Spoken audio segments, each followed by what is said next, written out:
Pasamos a la siguiente presentación que va a dar María Buti del Hospital Vall d'Hebron de Barcelona y va a explicarnos el programa Focus que se desarrolló en urgencias gracias a Diogo y a su equipo, que se ha desarrollado en urgencias y donde se han hecho screening y diagnóstico de un número importante de pacientes. María.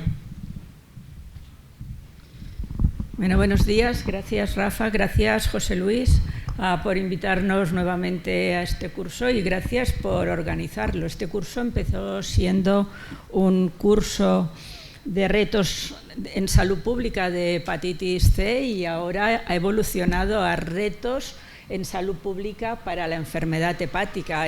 Y bueno, felicitar a José Luis por la visión más amplia de abordar a todas las enfermedades hepáticas y verlo como una cosa global y no solo ir a buscar enfermedades específicas, sino evolucionar a un diagnóstico y a un tratamiento mucho más integrado. Me han pedido que les presente el proyecto Focus. El proyecto Focus es un proyecto, no sé, no funciona, pero bueno, va así, ¿no? Bueno, el proyecto Focus es un proyecto que empezamos en el hospital gracias a una ayuda de Gilead y claramente gracias a la ayuda de Diogo y de Alba, que fueron los que nos... Bueno, si quieres me las vas pasando tú, Rocío, que fueron los que impulsaron el inicio de este proyecto. ¿Por qué el proyecto Focus y por qué cribar en el servicio de urgencias? No es un proyecto novedoso en el sentido de diseño, porque hay Focus realizados en otros países, inicialmente en Estados Unidos y también en otros países europeos, sobre todo en el Reino Unido. No, una atrás, por favor. Pero creo que es un proyecto, una más, es un proyecto de oportunidad porque nos ha permitido, creo que funciona, Rocío. Sí, es un proyecto de oportunidad porque la última guía, las recomendaciones del Ministerio, que las ha explicado muy bien Julia del Amo, se basan en el diagnóstico o bien por criterios clínicos o por factores de riesgo, tanto para hepatitis C como para hepatitis B. Y estos no son los criterios de España, son los criterios pues, de las recomendaciones de múltiples sociedades científicas y de la mayoría de los países. Estos criterios claramente aplican para aquellos sujetos que atienden a la medicina primaria, pero conocemos que muchos sujetos de poblaciones vulnerables que tienen un riesgo mucho más alto de presentar infección por hepatitis B, por hepatitis C, no acuden a los centros habituales de atención, pero que muchas veces necesitan acudir al servicio de urgencias. Y el servicio de urgencias es una oportunidad única para estos pacientes para ser cribados para el virus de la hepatitis C, para el virus B y también para el virus de la inmunodeficiencia humana. En nuestro hospital, antes de la aplicación de este cribado, en el servicio de urgencias de medicina, el hospital tiene varios servicios de urgencias, pero centrándonos en el de medicina interna, que atiende aproximadamente entre 280 y 380 visitas diarias, se realizaba serología del virus C durante un año. En el año 2018 se cribaron solo 3 pacientes y todos por criterios clínicos, lo que significaba una tasa de cribado en el servicio de urgencias del 0,3%, una tasa de cribado bajísima. El objetivo pues, fue implementar en nuestro servicio de urgencias un programa oportunista de cribado para virus B y para virus C en todos aquellos sujetos que acudían al servicio de urgencias y que necesitaban una extracción de sangre. Y el segundo paso, y lo verán ustedes cuando vean los números, fue pensar si verdaderamente cribar a la hepatitis C y a la hepatitis B en el servicio de urgencias era coste efectivo en nuestro país. ¿Qué es lo que hicimos?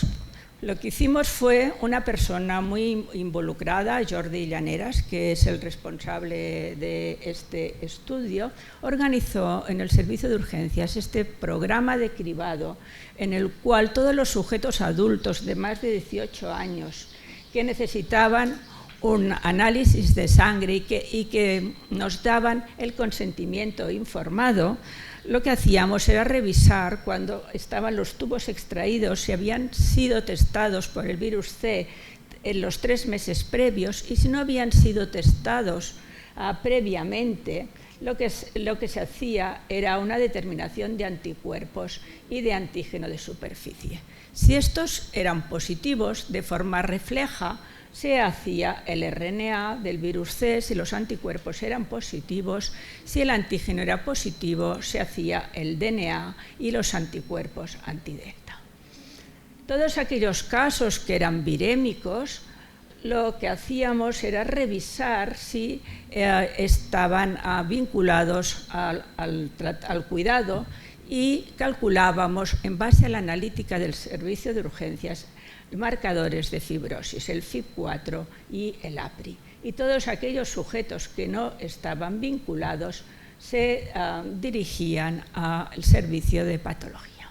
Este estudio se realizó durante 2 años, continúa realizándose, y hoy les voy a presentar los datos desde febrero del año 2020 hasta febrero de este año. En total, el número de extracciones que se realizaron fue casi de 20.000. Y prácticamente todos los pacientes, el 91%, dieron el consentimiento oral para ser testados para hepatitis virales. La tasa de detección de anticuerpos anti-C fue del 3,8%. La tasa de viremia fue del 0,7%. Y los sujetos antígeno de superficie positivos fueron del 0,5%. Aquí tienen ustedes los números absolutos de sujetos RNA positivos, 128, y con antígeno de superficie, 87. Por lo tanto, el 19% de los sujetos que tenían anticuerpos en este momento tenían viremia, RNA del virus C detectable. Y comparados estos resultados con los datos de la encuesta epidemiológica de hace 5 años, podemos ver que el porcentaje de sujetos que tienen anticuerpos frente al virus C, viremia o antígeno de superficie, más o menos triplica los datos de la encuesta epidemiológica, mostrando que testar a los sujetos en el servicio de urgencias es realmente una oportunidad muy buena, es una oportunidad, yo creo, única. Empezamos el programa en febrero del año 2020 con mucha ilusión. El primer mes se hicieron casi 2.000 cribados, pero el mes de marzo llegó la pandemia a España, y con la pandemia claramente hubo un descenso en el número de cribados, descenso motivado sobre todo por el número de pacientes que atendían la consulta en el servicio de urgencias, y además hubo un cambio en el perfil de pacientes. De tener pacientes de diversas edades, el servicio de urgencias pasó a atender a sujetos adultos de edad avanzada, porque los sujetos jóvenes no venían al servicio de urgencias. El programa fue perdiendo fuelle, fue perdiendo ilusión, y el número de sujetos fue bajando hasta febrero del año pasado, que decidimos automatizar, incluir de forma automática la detección de anticuerpos y antígeno de superficie, y ello consiguió un aumento muy importante que se ha ido afectando por las diferentes olas de COVID-19, pero que ha mantenido vivo y activo el programa. ¿Cómo son los sujetos que hemos visto que tienen anticuerpos anti-C y por lo tanto también virémicos? Pues un poco tienen la misma edad que los que nos han presentado hace un momento. Son sujetos, la mayoría, entre 40 y 60 años. Tenemos sobre todo un pico entre los 51 y los 60 años, en el cual predominan sobre todo los varones, y un segundo pico en sujetos de más de 90 años, porque eran los sujetos que venían a urgencias, sobre todo en la época de COVID, y en este segundo pico eran sobre todo mujeres, probablemente porque las mujeres viven más que los hombres, y esto se traduce de forma muy parecida en los resultados de viremia con estos dos picos entre los 50 y los 60 y más de 90 años. Las características de estos sujetos, el porcentaje de sujetos virémicos que tenían antecedentes de utilización de drogas era de un 26%, un 13% estaban coinfectados, un 38% tenían enfermedad psiquiátrica, y aquí enfermedad psiquiátrica incluye un término muy amplio, desde cualquier medicación psiquiátrica está incluida en esta terminología. Y lo más importante es que un 51%, más de la mitad, tenían fibrosis avanzada en el momento del diagnóstico. Datos que todo el mundo interesa saber es que un 44% no conocían que tenían infección por el virus C, y nuevamente también miramos si utilizando los criterios del Ministerio estos sujetos hubiesen sido cribados, y un 60%, aquí más, 2 de cada 3, no hubiesen sido diagnosticados utilizando los criterios del Ministerio, porque no eran elegibles debido a falta de factores de riesgo. Estos 128 pacientes, todos virémicos, intentamos vincularlos. Previamente, como les he dicho, revisamos la historia clínica. Han visto que es una población envejecida. Por lo tanto, muchos de ellos no fueron vinculados por baja expectativa de vida. Incluso alguno de los pacientes falleció en el servicio de urgencias por COVID. De estos que tuvieron candidatos, vinculamos aproximadamente el 55%, 38 de ellos tratamos y todos ellos se han curado. Por lo tanto, la siguiente pregunta, y es la pregunta que todo el mundo hace: ¿vale la pena hacer 19.000 test en el servicio de urgencias con lo que cuesta testar los anticuerpos anti-C? ¿Y esto tiene impacto? ¿Tiene impacto en calidad de años de vida ganados? Sabíamos que tenía impacto. Hay 3 estudios en el Reino Unido que demuestran que cribar en el servicio de urgencias es coste efectivo, pero los gastos y el perfil de pacientes en España no es el mismo que el del Reino Unido. Por lo tanto, queríamos saber qué pasaba en nuestro país. Cribando a toda la población, incluyendo estos sujetos de 70, 80, 90, incluso tenemos un paciente de 101 años, es coste efectivo. Aumenta los años de vida ganados en 1.31 con calidad de vida versus no cribado, y el coste de cribar, de ganar estos años de vida ganados por pacientes, es alrededor de 5.000 euros. Uno dice, ¿es caro 5.000 euros? No me convence. Pues ustedes creo que están convencidos de que cribar el cáncer de colon es coste efectivo. Es un poquito más barato. El cáncer cervical, que es una de las últimas guías del European Betting Cancer Plan, incorporado ahora recientemente, 12.000 euros. Cáncer de mama, que nadie duda, 21.585 euros.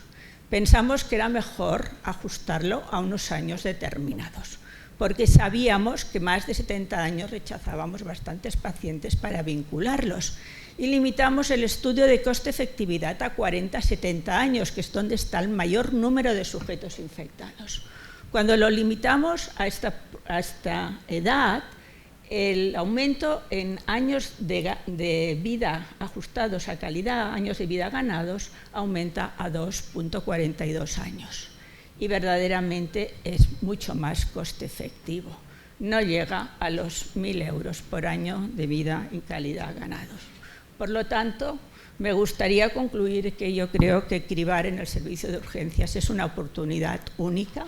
Es una oportunidad única ya que nos permite detectar a un número de pacientes importantes infectados tanto por virus B como por virus C y también por HIV, y Esta oportunidad única nos permite diagnosticar un porcentaje importante de pacientes virémicos que no conocían que estaban infectados. Es una estrategia coste efectiva y creo que estos datos los debemos utilizar, deben ser útiles para guiar nuestras recomendaciones de cribado. Muchas gracias.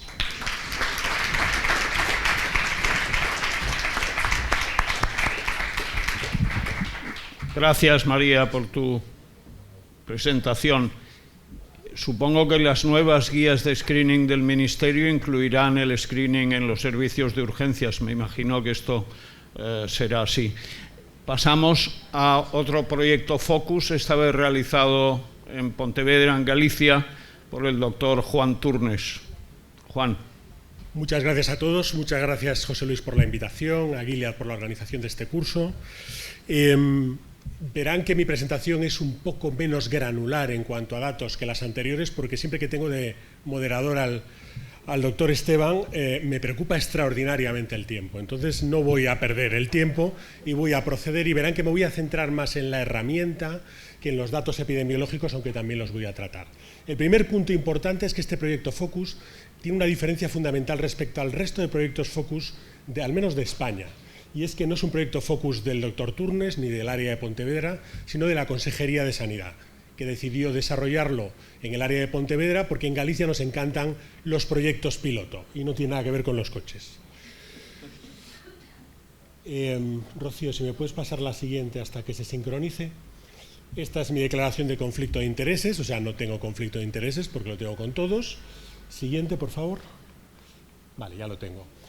Bien, la clave en el caso de Galicia es que en Galicia tenemos un sistema de informatización, de digitalización, que cualquiera de ustedes que no viva en Galicia envidiaría, porque todo está integrado, absolutamente todo. La historia clínica electrónica está integrada en todos los hospitales, primaria, centros de atención a drogodependientes, todo. Todos podemos ver cualquier cosa de cualquier paciente, todo lo cual queda convenientemente registrado para cumplir la legalidad. Pero esto es importante porque hacer una prueba piloto de cualquier modelo, por ejemplo en nuestro área sanitaria, que representa el 13% de la población de Galicia, significa que si es exitoso es automáticamente exportable a todo el resto del sistema gallego, Servicio Gallego de Salud, sin tener que hacer ninguna modificación adicional. Y esto es un punto importante. En el caso del proyecto Focus de Galicia nos planteamos dos objetivos principales. El primero fue, aprovechándonos de este gran volumen de Big Data compartido a nivel de las 7 áreas sanitarias de Galicia y de una historia clínica electrónica común con primaria y atención hospitalaria, evaluar la viabilidad de un programa de cribado etario y su eficiencia utilizando un software de inteligencia artificial propio, no externo, que se llama EXIN. El segundo de los objetivos, y partiendo de la utilización de EXIN, que en sí mismo ya es un recurso que tiene un coste de utilización, queríamos también aprovechar para identificar los mal llamados pacientes perdidos, porque ya les digo que de antemano que si quieren poner en marcha un proyecto de búsqueda de pacientes perdidos en su comunidad autónoma u hospital, lo primero que deben hacer es cambiarle el nombre, porque no podemos decir pacientes perdidos en público, lo podemos decir en privado, pero no en público, porque tiene connotaciones éticas y legales que no se les escapan a ninguno de ustedes. Pero la clave es que íbamos a utilizar la misma herramienta, en un caso para identificar pacientes no diagnosticados y con la misma herramienta, haciéndole preguntas diferentes, pacientes diagnosticados pero que nunca habían sido tratados o que nunca habían sido curados. Y en una segunda fase, porque esto lógicamente se interrumpió por la pandemia, queríamos extender al resto de áreas sanitarias la búsqueda de pacientes diagnosticados no curados, ya no les estoy llamando perdidos, algo que empezará ahora en el mes de septiembre del 2022, y por otro lado enriquecer el algoritmo de inteligencia artificial para incorporar la capa seleccionada por el Ministerio de Sanidad de cribado por factores de riesgo, sin olvidar la parte etaria. Bueno, nosotros teníamos unos objetivos que modelizamos inicialmente. Todo estaba focalizado a nivel de atención primaria, con un sistema de cribado etario para virus C y VIH. En el caso de VIH, para personas de 20 a 59 años, que entroncan con el plan del ECDC y del Servicio Gallego de Salud, y de hepatitis C de 20 a 70 años. Sabíamos que no íbamos a alcanzar al 100% de la población y de hecho la tabla lo que muestra es que estimábamos un alcance aproximado de en torno al 45% de la población que va a atención primaria al menos durante un año, porque la duración inicial estimada era de un año. Comenzamos en septiembre del año 2019 y ustedes pensarán, menuda fecha, y efectivamente, pésima fecha porque básicamente arrancamos durante el último trimestre del año para pararnos completamente en el tercer mes del año 2020. Pero durante esos meses que estuvimos en activo y abriendo este sistema a diferentes centros de salud, se realizaron 24.000 test de 24.000 serologías de hepatitis C, diagnosticándose 89 pacientes nuevos con carga viral activa como cribado, no como sospecha clínica, y 18 pacientes con VIH de algo más de 25.000 personas evaluadas durante estos 5 meses, que en realidad fueron algo menos porque no se activó simultáneamente en todos los centros de salud, que son muchos de nuestro área sanitaria, o no se activó la parte de la historia clínica, no tanto así los centros. Esto es simplemente una imagen de transición, porque cada comunidad autónoma tenemos nuestra propia historia clínica y esto lo único que muestra es cómo de un modo práctico en primaria veían de una manera muy sencilla en su lista de trabajo diario qué pacientes eran candidatos a realizarse serología del virus C, del VIH, de ambas, qué significaba y cómo hacerlo habilitándolo de una manera específica en el sistema de petición electrónica analítica.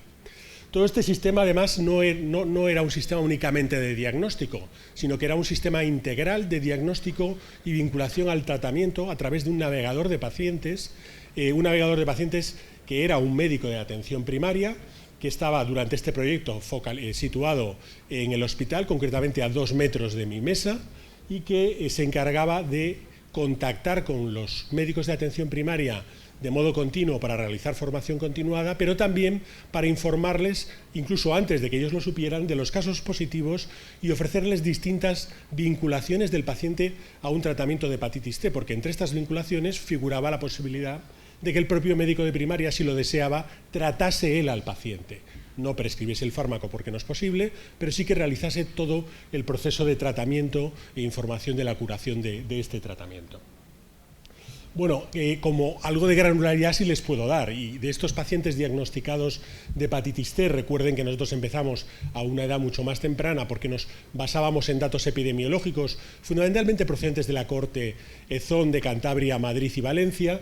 Pudimos observar que realmente por debajo de los 40 años los casos detectados fueron mínimos. También es cierto que la población de este rango de edad que asistió en esos meses a atención primaria era, en términos relativos, muy inferior a la de población joven de edades superiores, y pueden ver, no les he podido desagregarlo, me disculpo para esta presentación, el grupo de 51 a 70 años, pero sí les puedo decir que nuestro grupo de mayor prevalencia está entre los 50 y 59 años, no es nada nuevo tampoco, y no solo es el que tiene mayor prevalencia, sino que es donde estimamos que en Galicia tenemos en estos momentos más pacientes no diagnosticados de hepatitis C, de un orden de 4 veces superior a las de personas de 40 a 49 y de 60 a 69 años.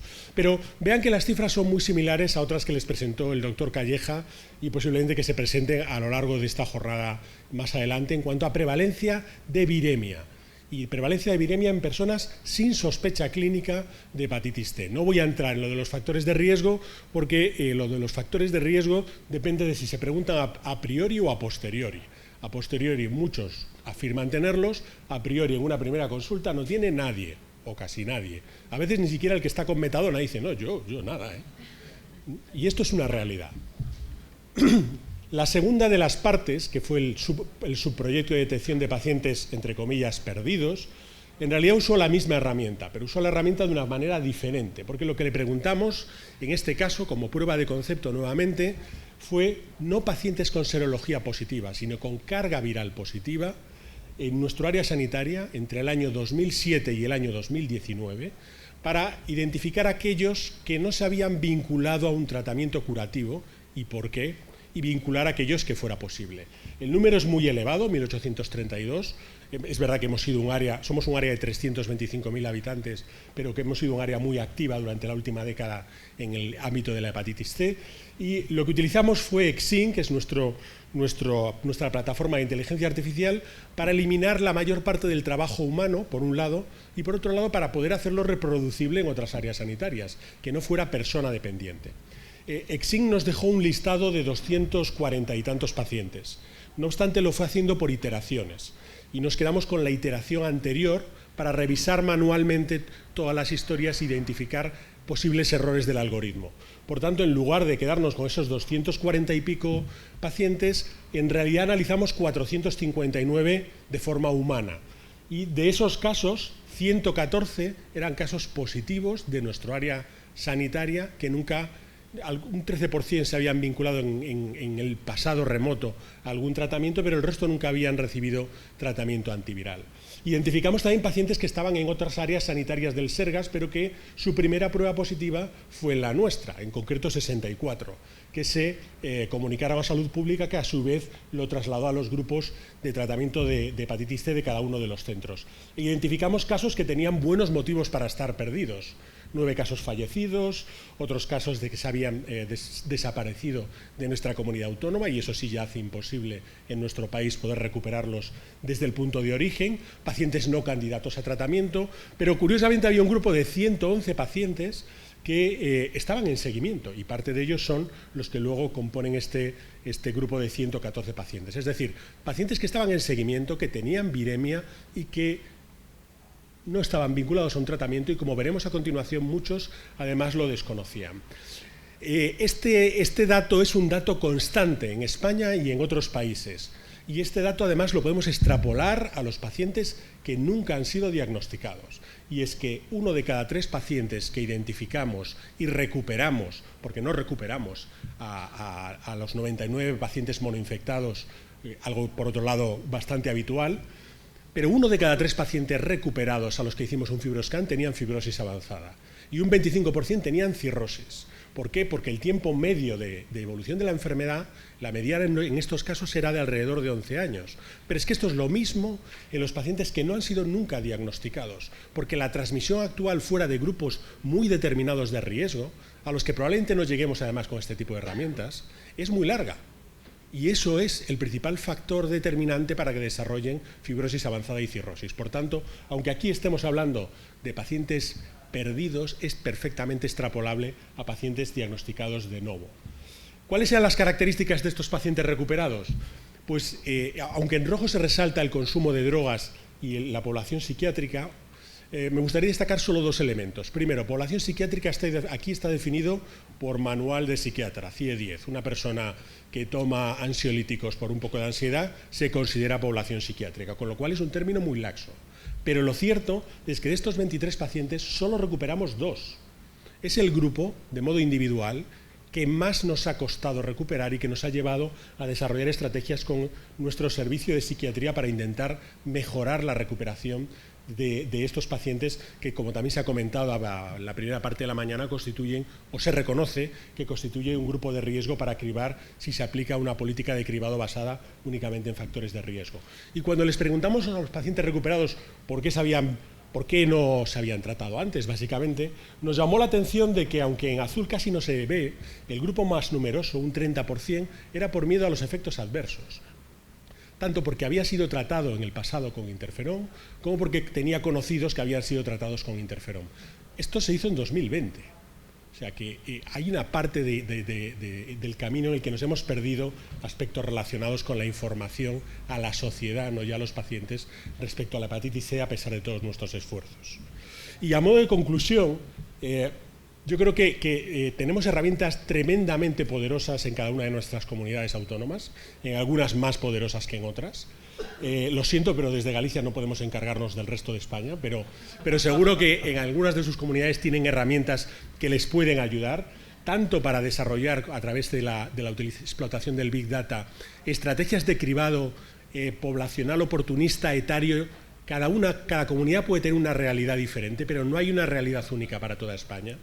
Sí que es más fácil, mediante distintos sistemas dependientes de las propias consejerías de sanidad, internamente o externos subcontratados, identificar pacientes diagnosticados que nunca han sido tratados, reduciendo al máximo los recursos humanos que se van a utilizar para identificarlos, porque ahora mismo uno de los grandes problemas a los que se enfrenta nuestra sanidad en España es la falta de recursos humanos, con lo cual todo lo que podamos automatizar es increíblemente valioso. Y luego también un poco de sentido común. Estas tecnologías necesitan una muy potente implantación previa. Nosotros nos podemos remontar ahora mismo 15 años hacia atrás, pero esto no es así en todas partes. Y 15 años hacia atrás a nivel de servicio Servicio Gallego de Salud, no de un área sanitaria, un hospital, un laboratorio de micro. Esto no elimina completamente el elemento humano, así que no se preocupen, seguiremos teniendo trabajo. Desgraciadamente, además, ahora que no hay médicos, enfermeras ni auxiliares, trabajo vamos a tener. Esto no resuelve todos nuestros problemas, pero sí que nos va a ayudar a resolver una parte de ellos para alcanzar el reto de la eliminación. Muchas gracias. Yo creo que lo que habéis presentado los tres son proyectos muy interesantes, muy valiosos, con gran esfuerzo, pero esfuerzo de los profesionales ayudados por la industria. Yo pregunto, ¿no son necesarios planes públicos, nacionales o regionales, para evitar o para de alguna manera ordenar todos estos programas? Juan. A ver, lo que está claro es que no podemos dejar a esto ni dejar nada a iniciativas individuales. Entre otras cosas porque entonces lo que conllevará es una inequidad evidente en el sistema. También es cierto que no todas las comunidades autónomas son iguales, epidemiológicamente hablando. Tecnológicamente ya ha quedado claro, ¿no? Pero epidemiológicamente no son iguales y por tanto un plan único, global, uniforme puede que no sea el más apropiado. Pero desde luego lo que sí que es importante es tener planes a nivel de Consejería de Sanidad, no a nivel de hospital, porque entonces podemos correr el riesgo de que en Madrid haya hospitales donde se haga un trabajo excelente, o en Barcelona, y otros que no, pero los ciudadanos son los mismos. Entonces sí que creo que es imprescindible disponer de planes autonómicos, que idealmente además no fueran surgiendo por goteo espontáneamente y con características muy diferentes, sino que hubiera comunicación entre las comunidades autónomas con el liderazgo o no del Ministerio para poder compartir experiencias de éxito, porque lo que puede haber funcionado en una comunidad autónoma puede no hacerlo en otra y viceversa. Y actualmente, hasta donde yo sé, los planes que se están desarrollando en las diferentes comunidades autónomas a nivel de planificación o de implantación, así ha sido lo de implantación debido al COVID, hay poca información entre ellos. No a nivel de directores de salud pública, que me consta que la hay, pero sí ahí se comparten poco esas experiencias de éxito y de fracaso que ayudarían a que funcionase todo mucho mejor. José Luis. No, bueno, completamente de acuerdo, ¿no? Yo creo que no es una cuestión de que se haga en un hospital aislado. Yo estoy de acuerdo con Juan, que esto debía implementarse a nivel comunidad. Es verdad que luego en la comunidad también hay mucha variabilidad, por ejemplo en la Comunidad de Madrid en cuanto a historias clínicas, etcétera, y puede no ser fácil, ¿no? Pero hombre, tenemos sistemas de implantación que yo creo que pueden homogeneizarse y es indudable que es necesario. María. Yo creo que hoy se han presentado proyectos que tienen un número de pacientes mucho más elevados que el estudio del Ministerio y que estos proyectos tienen que ser de utilidad para todos nuestros ciudadanos y que deben ayudar a tomar decisiones de políticas sanitarias que quizá deben ser diferentes en algunas comunidades que en otras, quizás, pero que sí que deben ser primero analizadas a nivel de cada comunidad, y creo que esto debe ser también de debate a nivel del Ministerio, no de presentaciones, sino de auténtico debate de cómo podemos tener una ciudadanía más saludable en todos los aspectos, y creo que son puntos no para implementar mañana, quizá alguno, quizá sí, pero para discutir intensamente.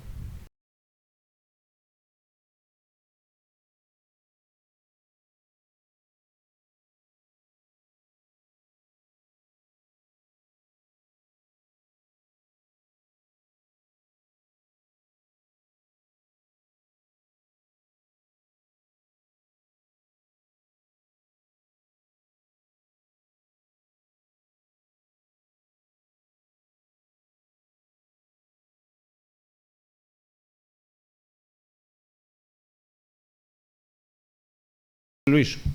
Yo quería hacer un comentario. Estoy de acuerdo que yo creo que todo tiene que ser a nivel nacional. Yo creo que España no tiene tantas diferencias como para que en distintas comunidades autónomas funcione de manera diferente. Pero yo quería hacer una reflexión porque lo que parece que se pone... En esta enfermedad hay dos hechos diferenciales muy claros que a veces nos hacen un poco daño en la comparación. El tener una prevalencia por debajo de una determinada cifra no quiere decir que no sea coste efectivo. Nosotros tenemos una enfermedad que tiene unas consecuencias muy graves y en poco tiempo, porque hemos visto que solo actuando evitamos cirrosis, descompensaciones en muy poco tiempo, y además que se cura en el 100%. Y eso tiene que probablemente hacer bajar el dintel del 2% o del tanto por ciento de lo que es rentable cribar. Porque no es tanto el número de gente, es decir, al final dices tú, 38 pacientes que se han tratado en urgencias de Valle d'Hebron, ¿merece la pena para cribar a 17.000 señores? Pues sí merece la pena, porque evita una serie de enfermedades en esos 38 pacientes que al final se han tratado, que son claramente más efectivas que cribar, hacer 17.000 serologías y demás. Ese es el concepto que tenemos que manejar con salud pública, que no hemos sabido manejar y que al final creo que es una barrera para plantear cualquier tipo de estrategia. Desafortunadamente los expertos de salud pública, el doctor Crespo primero y después el doctor Coulomb, los expertos en salud pública básicamente se basan en la prevalencia de la enfermedad. Por debajo del 2%, deniegan la posibilidad de hacer screening universal o etario. A mí me parece que esto es simplificar demasiado las cosas. Estoy de acuerdo contigo, que hay que tener en cuenta otros factores, de que es una enfermedad que te puede matar y que se cura en el 100% de los casos si se pilla pronto. Es decir, y esto es mucho más importante que la prevalencia basal, ¿no? Doctor Crespo. Sí, yo quería hacer una reflexión a propósito del trabajo de María, que yo creo es muy importante. Los trabajos de prevalencia en España se hacen sobre población que acude voluntariamente a un determinado sitio, que son población que está dentro del sistema sanitario y que además quiere acudir a cribarse. Por lo tanto, nosotros cuando hicimos un estudio de prevalencia que hicimos sobre 12.000 sujetos, tenía mucho valor, el 1,1 de anticuerpos y el 0,34 de viremia. Cuando se ha hecho el estudio de seroprevalencia nacional, los datos también son muy consistentes, pues son más bajos. Pero lo que demuestra María es que hay personas que no van a los centros de salud, hay personas que no acuden a la llamada. Y por lo tanto el cribado opt-out, es decir, hacérselo a todos aquellos que no digan que no, cuando se aprovecha una extracción de sangre por otro motivo, es una estrategia totalmente diferente y que probablemente dará unas cifras de prevalencia del virus C totalmente diferentes y obviamente diagnosticar el virus C es curar el virus C. Yo creo que es una reflexión muy importante porque por eso son las cifras tan diferentes. No es porque en Barcelona haya muchísimo más probablemente que en Tarragona, es que los que van son diferentes. María, y inmediatamente después el doctor Coulomb. Yo a raíz de esto quería comentar, en el Congreso Europeo se presentó un estudio Marbulier con un número muy importante de pacientes ingresados en el Hospital de Sant Josep de Marsella. Y los resultados son idénticos al de Barcelona. ¿Eso qué significa? Que tenemos en nuestros hospitales un 0,7% de sujetos virémicos. Y esto es un riesgo. Tenemos que tener los hospitales libres de hepatitis C, porque hace unos años un estudio del Hospital Clínico demostró que en las unidades de patología había transmisión del virus C. Entonces, ¿por qué no mantener también el hospital libre de hepatitis C? O sea, tiene otro factor positivo. Esta misma experiencia, en un hospital del sur de Italia también se ha demostrado y también las cifras son similares al 3%. Está claro que esto hay unanimidad en la respuesta. Doctor Coulomb. Bueno, primero muchas gracias por las aportaciones excelentes todas. Y contestando lo que decía antes Juan, hay realidades distintas. No hay planes autonómicos de hepatitis C en todas las comunidades autónomas. En primer lugar, no las hay. Y en segundo lugar, la reflexión positiva que me gustaría hacer es que nosotros que sí tenemos un plan, incluso aprobado por el gobierno y modificado muchas veces, Yo creo que el plan ya no es lo que era antes, un plan que se escribe en un momento determinado, se pone en una estantería, tiene unos objetivos y unas características y unos indicadores, sino que es evolutivo. Por ejemplo, nuestro primer plan, o en nuestra primera, digamos, versión de plan de hepatitis C, no aparecía el screening de hepatitis en urgencias. Hoy aparece. Yo creo que esta es la reflexión interesante, que aprendamos de estas experiencias y aprendamos de las oportunidades perdidas. Y este es un muy buen ejemplo. Gracias. Gracias. Doctor Manuel Romero. Gracias. Bueno, creo que ha sido una mesa fantástica, espectacular, y además esto de haberme puesto aquí detrás me ha permitido todavía aprovecharla más. Yo quería llamar la atención sobre dos aspectos, ¿no? Quizás presentamos datos de centros y de personas muy dedicadas a la hepatitis C, que le hemos hecho o le hemos dado muchas vueltas a la población que atendemos y que hemos hecho mucho cribado, por supuesto, oportunista durante muchísimos años, ¿no? Me ha llamado mucho la atención en el Congreso Europeo que las cifras, por ejemplo, en personas sin hogar que hay en Inglaterra, en el sur de Londres, son 4, 5, 10 veces más altas que las que hemos encontrado nosotros en Sevilla, ¿no? Por lo tanto, no solo estoy totalmente de acuerdo con lo que se está comentando, ¿no? Lo que dice José Luis, el éxito del tratamiento tiene que modular totalmente el porcentaje para incluir el cribado, o que no puede haber pacientes con hepatitis C en el hospital porque existe un riesgo de transmisión. Pero es que además podemos ser punta de lanza y plantear cómo esta propuesta puede ser exportable a otros países, no solo de Europa del Este, sino incluso probablemente de la propia Europa occidental, ¿no? Gracias. Señora Julia del Amo.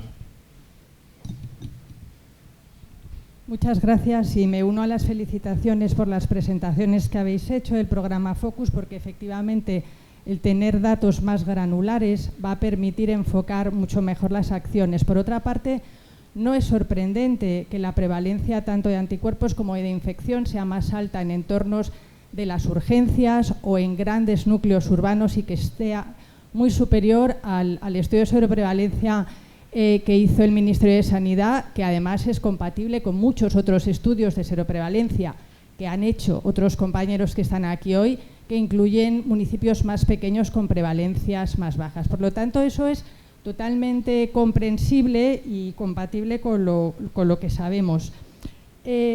Como he contado muy brevemente por falta de tiempo, nosotros estamos intentando hacer una evaluación de las recomendaciones de cribado y nos encontramos con que nos han contestado solo 12 comunidades autónomas. Muchos de vosotros estuvisteis en la reunión de marzo.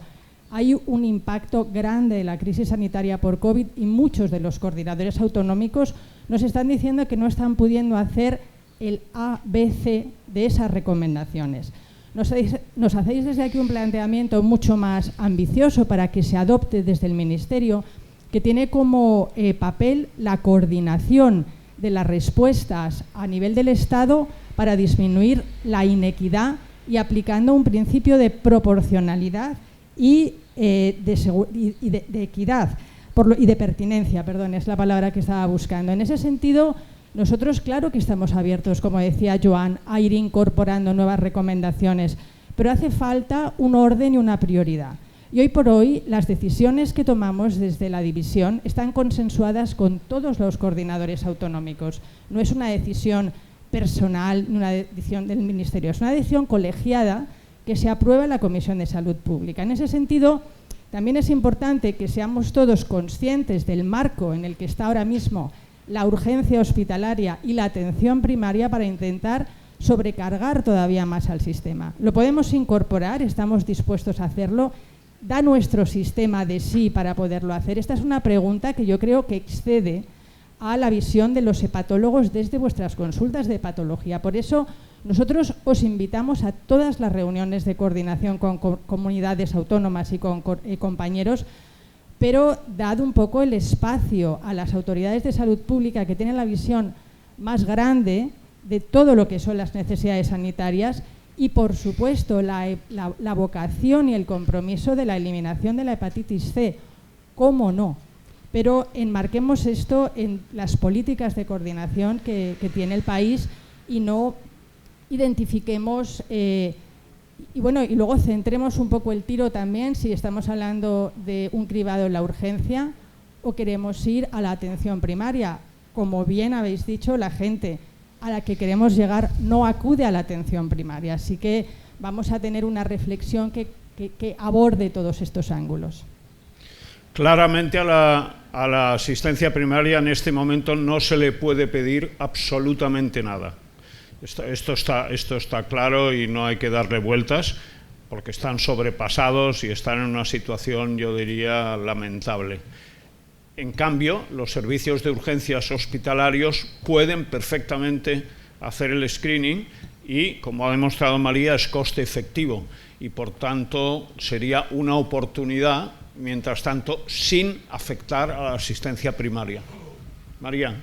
Sí, yo creo que la pandemia nos ha demostrado la importancia de simplificar.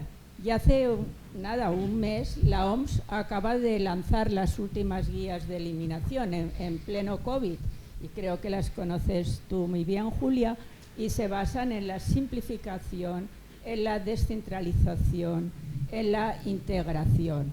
Y estos sistemas, como el cribado en urgencias, es un sistema automático. O sea, la sobrecarga podría ser del laboratorio, pero los laboratorios de nuestro país han cambiado mucho. El COVID ha enseñado a hacer PCRs, a hacer test de forma rapidísima. Creo que sí que hay prioridades, pero creo que esta es una de las prioridades. Juan Turnes. Yo creo que al hilo del comentario de Julia, que es muy oportuno, y también de Joan, de compartir experiencias y evolucionar en los planes, es evidente que la situación actual es muy diferente, ¿no? Por ejemplo, cuando nosotros planificamos este primer año del Focus, lo enfocamos a primaria porque en aquel momento nos parecía la manera más adecuada de hacerlo.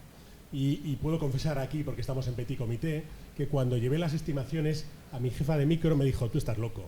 O sea, pretendes multiplicar por 6 la llegada diaria de muestras de serología, no vamos a poder. Me habló de un alicuotador que tiene un límite, bueno, cosas que yo en aquel momento desconocía, pero que si algo ha tenido de bueno el COVID, por decir algo, es que los servicios de microbiología, como comentaba María hace un momento, han evolucionado de tal forma su capacidad para procesar muestras que esta barrera ha desaparecido. La barrera ahora está en otro sitio, está en el nivel asistencial en el que se quiere aplicar y el cómo enlazar luego esos diagnósticos a un tratamiento, porque no queremos diagnosticar pacientes, queremos curar pacientes. Y probablemente la estrategia ahora que de cada comunidad debería evaluar sería aprovechar cualquier contacto de un ciudadano con un dispositivo asistencial, el que sea, para que tenga la oportunidad de acceder a ese posible cribado, recordando que para la inmensa mayoría de las personas va a ser una única determinación en su vida. Tampoco es un programa como el cribado de cáncer de colon, mama, cervix, periódico, sino... Doctor Crespo. Bueno, yo creo que ya lo habéis dicho, pero yo creo que hay dos aspectos, estando parcialmente de acuerdo con Julia y con Joan Colom, hay dos aspectos que son muy importantes que recordemos. Primero, no sobrecarga a nadie ni nada, porque lo único que eso es los cores de los laboratorios pueden hacer algoritmos en el cual seleccionan a aquellos sujetos que no se han hecho nunca el virus C en un tiempo determinado, el que determinemos, 5 años, 8 años, 12 años, el que determinemos, y además se puede determinar la franja de edad, y además podemos hacer estudios en un centro de salud, y además podemos hacerlo, es decir, es una herramienta que está totalmente automatizada y no sobrecarga a nadie, salvo a los hepatólogos que recibiremos a aquellos sujetos que finalmente son positivos. No hay ningún tipo de sobrecarga, ni en urgencias ni en primaria. Pero además hay una cascada muy importante, pero quiero decir que con lo cual el número de pacientes que llegan al hepatólogo es mínimo, es mucho menor de los que son de los que reciben cribado. Críticamente importante, y yo que esto lo he hablado muchas veces con Julia, el propio ministerio tiene un documento para elaborar programas de cribado. Es que claro, ese documento para elaborar programas de cribado tiene muchos puntos que no son aplicables al virus C. Es solo una vez, no tiene falsos positivos, se curan todos. Es que hay muchos aspectos que no se tienen en cuenta. Y esto te lo comentamos también, Julia, cuando se ha hecho el programa de cribado no coste, que es una conclusión de que no es coste efectivo, hombre, se han evaluado trabajos que trataban con interferón. Y claro, esto no tiene sentido, porque claro, el interferón curaba el 20% con un daño enorme en el 100% de los tratados. Esto cura el 99,9% sin ningún tipo de efecto secundario en nadie, prácticamente ninguno. Yo creo que es muy importante. Doctor Calleja. Yo entiendo que se comente que salud pública tiene obviamente una visión más global y que tiene que, lógicamente, elegir las estrategias que podemos hacer en todos los pacientes. Pero yo lo que reclamo es que se evalúen todas esas estrategias, porque uno tiene la sensación de que como ha llegado más tarde que otro tipo de estrategias, que quizás sean menos coste efectivas, nadie tiene el valor de retirar lo que no vale o vale menos y meter lo que vale, sabiendo que en este caso, además, hay una ventana de oportunidad. Estas infecciones por virus C en España ocurrieron mayoritariamente en los años 70 y 80. Quiere decir que perder una serie de años en decidir si hacemos o no el cribado va a hacer que irremediablemente cada vez sea menos coste efectivo, porque al final encontremos pacientes en un estadio más avanzado. O sea que está bien esto de tener visión global, pero siempre y cuando seamos capaces, que no lo he visto hasta ahora, de decir, bueno, estábamos haciendo esto hasta ahora porque era lo que había, ahora hay una estrategia que parece que puede ser más coste efectiva, vamos a dejar de hacer esto porque vamos a meter otro. Parece que como tú has llegado más tarde y realmente, sinceramente, y esto se habla mucho en el entorno patológico, creemos que hay un cierto estigma por el cual a veces no se hacen este tipo de políticas, porque es más chulo, ¿no?, hacer cribado de cáncer de cervix o de cáncer de mama y no plantearse si hay alguna otra cosa que se pueda hacer en pacientes con hepatitis C que pertenecen a las poblaciones vulnerables. O sea que yo creo que en esto hace falta tener también una visión más global de sacar cosas que estamos haciendo seguro que tienen menos valor que esto. Y eso no se ha hecho. Pero lo que es cierto, yo estoy de acuerdo contigo, pero es cierto que si hay una división específica en el Ministerio para estas infecciones, la audacia y la valentía de esa división solo se puede demostrar si se consiguen hacer programas de screening bien hechos desde el Ministerio. ¿Algún comentario más de la audiencia? Diogo.